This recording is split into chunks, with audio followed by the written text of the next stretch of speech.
मृत्यु एक शाश्वत सत्य है जिसे कोई भी नकार नहीं सकता।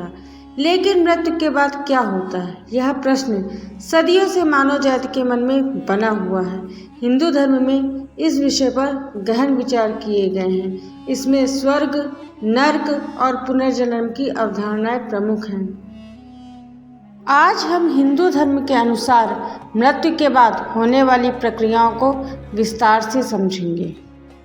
हिंदू धर्म में मृत्यु के बाद आत्मा की यात्रा को कर्म सिद्धांत और पुनर्जन्म के आधार पर समझाया जाता है। यहाँ आत्मा को अमर माना गया है और शरीर को नश्वर। जब व्यक्ति की मृत्यु होती है तो उसका शरीर नष्ट हो जाता है, लेकिन आत्मा पुनर्जन्म के चक्र में प्रवेश कर जाती है। हिंदू धर्म के अनुसार आत्मा न कभी जन्म लेती है और न कभी मरती है। यह अनंत और शाश्वत है। आत्मा केवल एक शरीर को त्याग कर दूसरा शरीर धारण करती है। यह परिवर्तन शरीर के वस्त्र बदलने के समान होता है। व्यक्ति अपने कर्मों के अनुसार अगले जन्म में नया शरीर प्राप्त करता है। अच्छे कर्म करने पर आत्मा को उच्च लोकों में जाने का अवसर मिलता है, लेकिन बुरे कर्म करने वालों को निचले लोकों में जाना पड़ता है। गीता में कहा गया है कि मृत्यु के बाद आत्मा नए शरीर में प्रवेश करती है, जैसे मनुष्य पुराने वस्त्र त्याग कर नए वस्त्र धारण करता है। पाप और पुण्य के आधार पर व्यक्ति को अगले जन्म में मानव, पशु, पक्षी या कीट पतंग के रूप में जन्म लेना पड़ता है।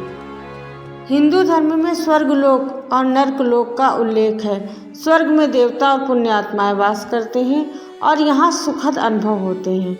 नर्क को यमराज के अधीन माना गया है, जहाँ दंड पापियों को उनके कर्मों के अनुसार दिया जाता है। स्वर्ग और नर्क स्थायी नहीं होते। जब व्यक्ति का पुण्य या पाप क्षीण हो जाता है तो उसे पुनर्जन्म लेना पड़ता है।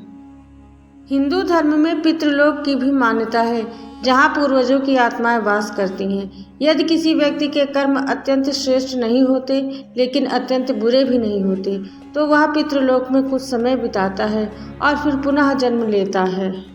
श्राद्ध और तर्पण जैसे अनुष्ठान आत्मा को शांति प्रदान करने के लिए किए जाते हैं। हिंदू धर्म में मृत्यु के बाद श्राद्ध, तर्पण और अंतिम संस्कार जैसे अनुष्ठान अत्यंत महत्वपूर्ण माने जाते हैं। यह अनुष्ठान आत्मा की यात्रा को सुगम बनाने में सहायक होते हैं। गंगा जल, तुलसी पत्र और मंत्रों का उच्चारण आत्मा को सद्गति देने के लिए किया जाता है। हिंदू धर्म के अनुसार जन्म मृत्यु के चक्र से मुक्त होने को मोक्ष कहते हैं। यह 4 मार्गों से प्राप्त किया जा सकता है: भक्ति योग, ज्ञान योग, कर्मयोग और राजयोग। मोक्ष प्राप्त करने वाली आत्मा ब्रह्म के साथ एक हो जाती है और उसे फिर पुनर्जन्म नहीं लेना पड़ता है। यह आत्मा की अंतिम मुक्ति होती है, जिसे सबसे श्रेष्ठ अवस्था माना जाता है। मृत्यु के बाद आत्मा के कर्मों के आधार पर यमराज के दूत उसे ले जाते हैं। अच्छे कर्मों वाली आत्मा देवदूतों के साथ स्वर्ग की ओर जाती है, जबकि बुरे कर्मों वाली आत्मा यमदूतों के द्वारा नरक में ले जाई जाती है। गरुड़ पुराण के अनुसार मृत्यु के बाद 13 दिन तक आत्मा पितृलोक में रहती है। फिर कर्मों के आधार पर अगले जन्म का निर्धारण होता है।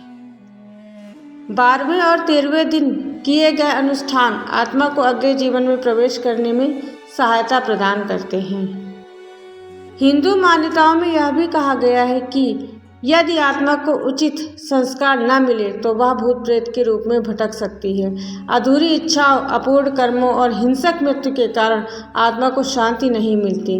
तंत्र मंत्र, यज्ञ और धार्मिक अनुष्ठानों से आत्माओं को शांति प्रदान की जाती है। मृत्यु के बाद क्या होता है, इसका उत्तर हिंदू धर्म में कर्म और पुनर्जन्म की अवधारणा से जुड़ा हुआ है।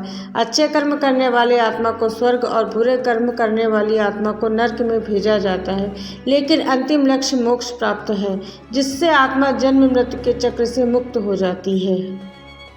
हिंदू धर्म में आत्मा की यात्रा, पुनर्जन्म, स्वर्ग, नरक और मोक्ष की मान्यताएं गहराई से स्थापित हैं और इनका महत्व अत्यधिक माना जाता है।